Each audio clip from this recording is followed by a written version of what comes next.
Commençons effectivement avec l'événement politique du moment, les premiers résultats des élections de mi-mandat aux États-Unis. Et Thierry Gill est avec nous en plateau, je le disais, président de Raymond James Euro-Equities. Bonjour et bienvenue Thierry. Bonjour Grégoire. Je date l'interview forcément 12h30 ce mercredi 9 novembre. Que peut-on dire à ce stade des premiers résultats qu'on peut avoir sur le nouveau congrès américain qui est en train de se dessiner, Thierry? Alors, comme vous le disiez, on n'a pas les résultats définitifs. La première conclusion, c'est que c'est une victoire attendue des Républicains qui vont probablement emporter la Chambre basse, la Chambre des représentants. Vous le disiez, too close to call sur la partie Sénat, c'est clair. À l'heure où je vous parle, on était à 48-48 sur 100 candidats. On entend donc 4 États encore à dépouiller. L'un pourrait durer plus longtemps que prévu, c'est la Géorgie, car il a une particularité, cet État, c'est que si vous n'emportez pas 50% des voix, et ils sont 3 candidats, et l'un d'entre eux devrait peut-être avoir 2 ou 3% des votes, ça impliquerait en fait un nouveau vote qui interviendrait au mois de décembre. Donc le premier constat, c'est en tout cas victoire des Républicains, et c'est ce que les marchés avaient plus ou moins pricé ces derniers jours. Défaite relative des candidats Trump, qui n'ont pas fait le raz-de-marée qu'il avait espéré. Il avait employé le terme sur Twitter de bloodbath, de bain de sang. C'est pas du tout le cas. Donc s'il y a une victoire républicaine, on ne peut pas dire qu'on le doit au candidat Trump. Enfin, je dis candidat, il devrait l'annoncer le 15 novembre prochain. Le poids de Trump dans la victoire des Républicains est à relativiser. Oui, il est à relativiser parce que sur un certain nombre d'États, on va dire, ces adeptes n'ont pas emporté. Bon, la victoire de DeSantis en Floride était prévue, mais là c'était en tant que gouverneur. Voilà, mais il y a d'autres États où... alors ils ont emporté l'Ohio, ce qui est important, qui est un État souvent un petit peu très industriel, aussi agricole et symbolique aux États-Unis. Mais par contre, ils avaient de l'espoir en Pennsylvanie, ça a été emporté par les démocrates. Donc à ce stade-là, mais la clé, c'est vraiment le Sénat. Contrairement à la France, aux États-Unis, tout se passe dans la Chambre haute. C'est au niveau du Sénat qu'on valide les lois. Et il sera important, dans le cadre d'une dualité 50-50, donc d'un statu quo avec la situation actuelle, ça serait une vraie victoire. Et après, on en reparlera peut-être tout à l'heure, ce que ça engendre pour la candidature de Trump et d'éventuels d'autres candidats du côté républicain qui pourraient éventuellement apparaître dans les prochaines semaines et les prochains mois. Parlons-en tout de suite, Thierry. Non, mais parce que je crois qu'il a prévu de s'exprimer mardi prochain, Donald Trump, et ça doit être un moment triomphant pour lui, pour annoncer, officialiser ce que tout le monde pressent déjà, c'est-à-dire qu'il sera bel et bien le candidat républicain pour 2024. Mais vous dites, à ce stade, la route ne sera peut-être pas aussi facile pour Donald Trump dans cette nouvelle offre qu'il va pouvoir proposer aux Américains. Oui, parce qu'il a vraiment polarisé, en fait, toujours autour de sa personne. Et en fait, ce que les premiers résultats nous donnent, c'est qu'en fait, il est quand même très clivant. DeSantis, donc en Floride, on sait qu'il aspire à la candidature suprême. Il y a également 2 autres femmes qui sont pressenties également pour éventuellement chercher une mandature au niveau de la présidence. Donc il y aura un débat, ça va prendre du temps. On n'est pas du tout dans l'ère des primaires, les élections ont lieu dans 2 ans, mais ça risque peut-être de se compliquer un petit peu plus pour lui. Intéressant. Non, mais effectivement... Voilà. Mais il y a encore 2 ans à faire, oui. Ça va être long. Oui, c'est un temps sacrément long. À commencer du point de vue des marchés, parce que c'est quand même ce qui nous anime dans cette émission, Thierry. Bon... Dans l'hypothèse, alors c'est plus qu'une hypothèse, la Chambre des Républicains la Chambre des représentants va être reconquise par les Républicains, sans que ce soit un raz-de-marée total. Le Sénat, on verra, mais on se retrouve dans l'idée qu'un 50-50 serait départagé par la vice-présidente démocrate. Oui. Dans quel type de situation de blocage politique, en l'occurrence, est-ce que ça nous place et qu'est-ce que ça implique pour les investisseurs? Est-ce qu'il y a quand même des sujets sur lesquels les républicains, majoritaires à nouveau à la Chambre des représentants, pourraient peser ou en tout cas essayer d'avoir une influence face à la Maison-Blanche qui, elle, reste démocrate, avec un droit de veto présidentiel qui sera sans doute brandi, voire affiché régulièrement peut-être dans cette deuxième partie de la mandature.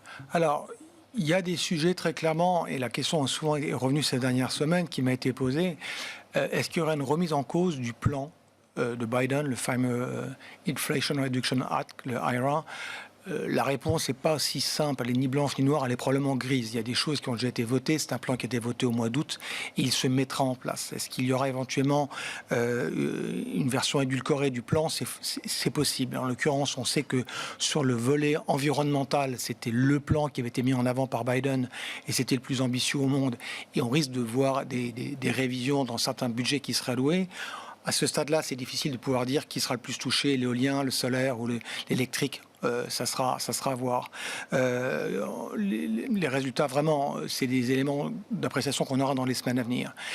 Il y a un sujet qui fait relativement consensus, c'est ce qu'on appelle le re-onshoring, reproduire en fait aux États-Unis. Donc le CHIPS Act, qui consiste à fabriquer des puces aux États-Unis, ça sera un non-sujet parce que démocrates et républicains sont d'accord.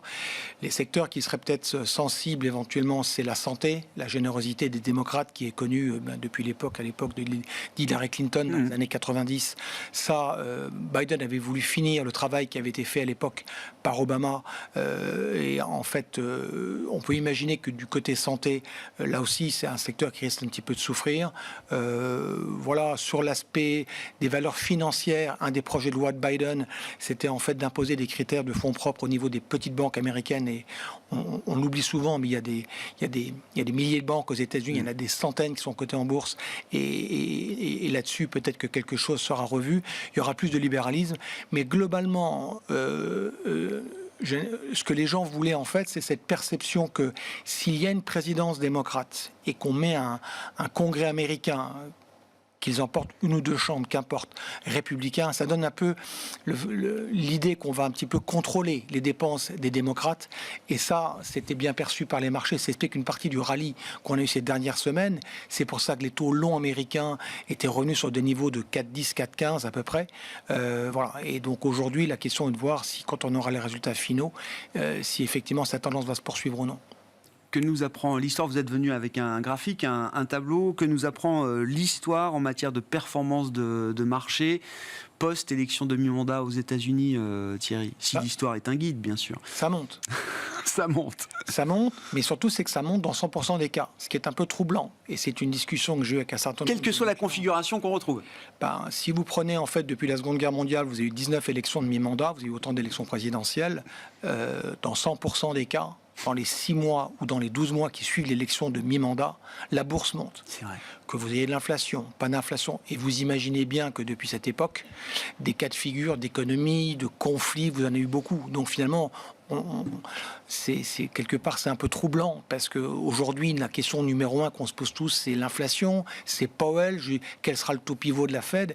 Mais vous vous dites aujourd'hui en tant qu'investisseur, peut-être qu'à un mois ou deux, c'est compliqué de savoir ce que la bourse fera. Mais si vous avez un horizon d'investissement, ça marche à tous les coups. Et alors, ça marche encore plus. Enfin, on ne peut pas faire mieux que 100%, vous allez me dire, mais ça marche vraiment, même sur les périodes de 3 mois, quand vous avez un président démocrate et un congrès qui est tout ou parti républicain. Ouais. Donc voilà, donc je vous donne pas rendez-vous dans un an. Mais avant, j'espère, Thierry, on se verra avant, bien sûr, mais dans un an aussi, ce sera intéressant. Ouais. Ouais. Bon, voilà. Qu'est-ce qu'on peut dire? Alors, bon. Au-delà de la situation politique qui va se décanter encore aux États-Unis, mais on a quand même effectivement le schéma un peu global de cette nouvelle situation entre la Maison-Blanche et un Congrès à minima partagé avec une Chambre des représentants républicaine. Que nous disent les entreprises?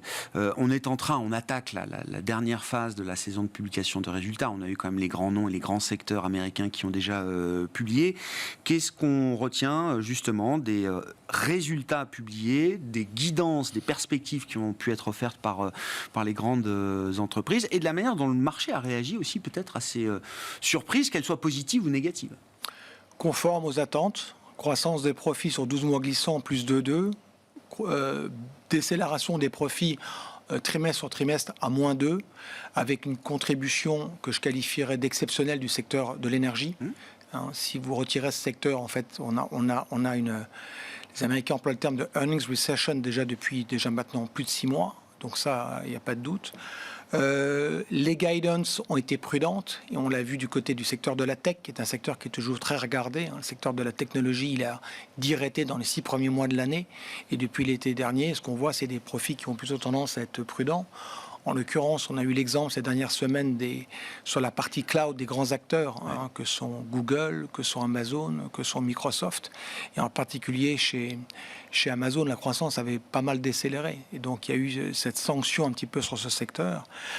Chez Raymond James, on a déjà eu l'occasion de l'évoquer. Nous, on considère que le pic de l'inflation est derrière nous. On aura peut-être l'occasion d'en débattre un petit peu plus tard.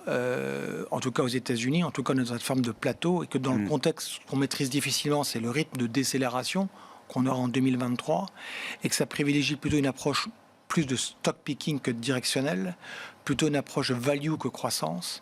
Et dans ces approches value, les thématiques qui ont notre préférence, alors ça reste l'énergie, même si j'ai bien conscience qu'avec les filtres ISR aujourd'hui, c'est compliqué pour beaucoup de gestion d'aller vers ces thèmes.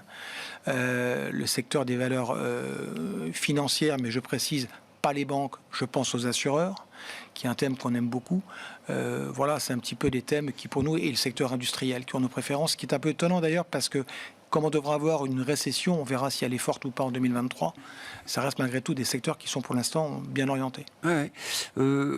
L'énergie, effectivement, il est encore temps d'être positionné sur ce secteur, sachant que, alors, effectivement, les earnings de l'énergie viennent gonfler les publications de résultats. Enfin, quand on agrège effectivement les chiffres de bénéfices des entreprises, le poids de l'énergie est très très important. À un moment, les effets de base vont faire que la contribution va être beaucoup moins forte, voire à un moment peut-être négative. Toute chose égale par ailleurs, avec les prix de l'énergie et des matières premières qu'on peut connaître aujourd'hui, Thierry. C'est pas un risque devant nous quand même ? Pour l'instant, non. D'abord, le poids de l'énergie dans le SPI 500, c'est 5%. Ça a été 10% au début des années fin 2010.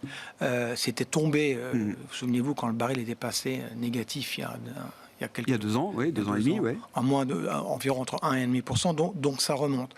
Donc la contribution du secteur de l'énergie vient d'un fait très simple.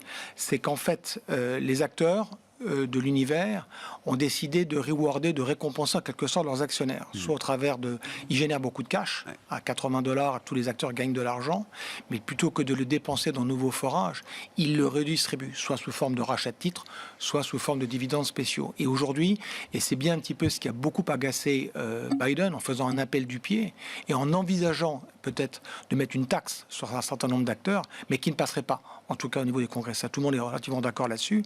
Voilà, donc pour l'instant, je pense que le secteur de l'énergie, en tout cas des énergies fossiles, a encore de beaux jours devant lui. Ouais. Exxon a généré plus de free cash flow que Apple, Microsoft ou encore Google sur le 3e trimestre. Ça se joue à quelques centaines de millions, mais plus de 24 milliards de dollars de free cash flow pour Exxon, c'est devant le free cash flow généré par Apple sur le 3e trimestre. Voilà.